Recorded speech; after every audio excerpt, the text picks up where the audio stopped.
Dear friends, I'm Dr. Pradeep Mahajan from StemRx Bioscience Solution, working on stem cell research for last more than 10 years.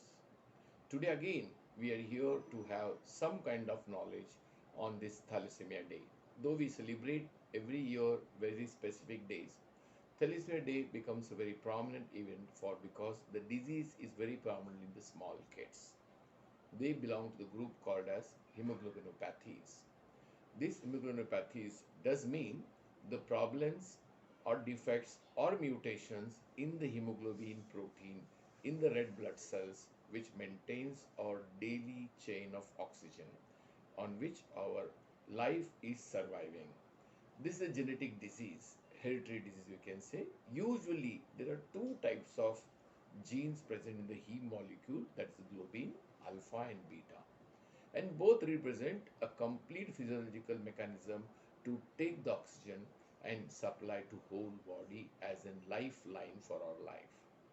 Whenever there is some mutation in the alpha or beta gene of the globin protein, it affects the oxygen saturation, and that leads to the stage of complications from various symptoms of severe anemia, tiredness, bone weakness or fragility in the bone, muscles, repeated pneumococcal chest infections, which leads to a morbidity and mortality where we can expect average lifespan of these patients up to 30 years.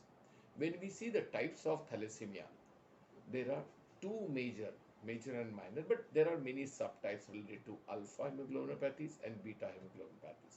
They will create intermediate type, major type, minor type, then Haldor-Rob type. These are various type of, depending on the severity is counted here. The severity usually is in a major diseases where it is inherited from father as well as mother, defect mutation in the heme molecule, globin molecule, which is related to alpha or beta. If when it comes to alpha both molecules, we call it alpha globinopathies. Beta globinopathies. In that, depending on the mutations which take place in the parent, the minor, major will come into a differentiation.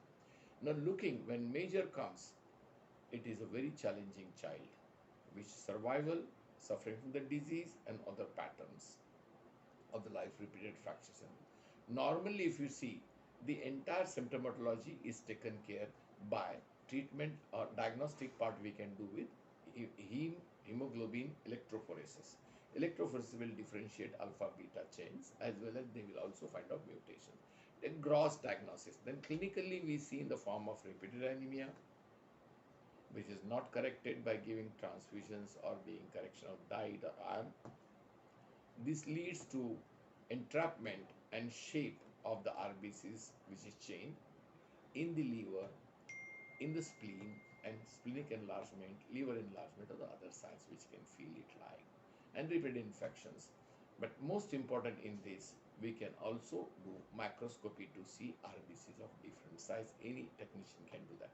The basic parameters to understand diagnosis. When you look into treatment part, there are very simple parameters. When in parameters we have to see to avoid as a preventive measure in the next generation, we have to counseling sessions for marriages between the thalassemia patients and non-thalassemia patients, or avoiding thalassemia marriages. This is one part. Second, even if you get thalassemia, if you want to have preventive from the complication, you have to see that vaccination is done regularly of the pneumococcal vaccination, hepatitis vaccination, influenza vaccination that plays a very preventive role. And again, diet plays a major role to rich diet in iron and folic acid. These all small things can prevent you from a major complications. In the case of major thalassemia, the only treatment remains repeated blood transfusion, of which also are multiple complications, because if we go repeated transfusion, the RBCs will produce hemosiderin and which will deposit in the brain, bones and all tissues which are affected in the signs and symptoms, and deterioration of the patient will come into picture. Now, having all this known, the next level in such major cases as a complete curative treatment, we look into a possibility of bone marrow transplant from a haploidentical or from a matching donor. Futuristic, I'm looking CRISPR-Cas as a technology or vector, particularly viral vectors lentiviruses using to do for some genetic corrections, which is also possible. They will come in the pipeline, and I'm hoping this comes as a big solution to the entire community of thalassemia. Having then known, apart from this, diet plays a major role again to maintain the preventive measures or corrective therapies. These are various ways by which we can see the preventive measures, therapeutic measures, as well as taking care of and curative measures in the future line, which, as I told you, genetic corrections by using CRISPR-Cas or lentiviral technologies can be used at line, so that lentiviral globins or globin proteins can be corrected for genetic mutation, and the new generation which is going to come will be healthy. So, my dear friends, I have just given a gross line of how to manage thalassemia, types of thalassemia.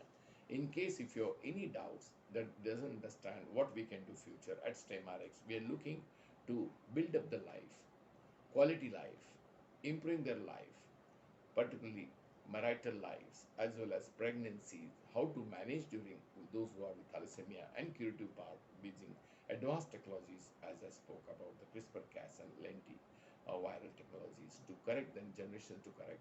Any inquiry if you want to have, you can call me on my mobile 8898070904, as well on my email drpvmajan@gmail.com, which are displayed on the bottom of my presentation. All the best. Thank you. Hoping to set your lives on a right track. StemRx believes in its competence and gives you results. Thank you.